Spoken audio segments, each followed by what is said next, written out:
Уважаеми господин министър, poštovani gospodine ministre, уважаеми дами и господа, уважаеми гости, скъпи деца, уважаеми представители на българското национално малцинство в Република Сърбия, от името на посолството на Република България в Белград имам честта да ви поздравя с един от най-светлите наши празници. 24 май, деня на светите братя Кирил и Методий, на българската азбука, просвета и култура и на славянската книжовност. На този ден свеждаме глава пред великото дело на Кирил и Методий и техните ученици.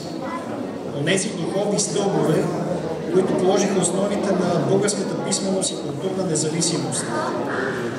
Тяхното дело, благословено от княз Борис I и въздигнато от цар Симеон I, даде на славянството и на света една азбука, която днес обединява над 250 милиона души по цялото земно кълбо. За нас 24 май е не просто един празник.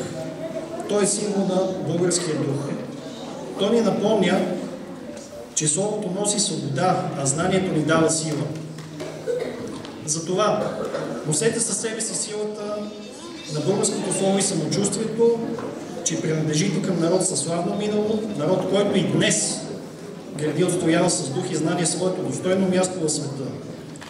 В този свят, който непрекъснато се променя, нека паметта за корените ви бъде извор на вътрешна опора. Устоявайте с гордост и свобода своя произход, защото именно в него е вашето достоинство. Честит празник!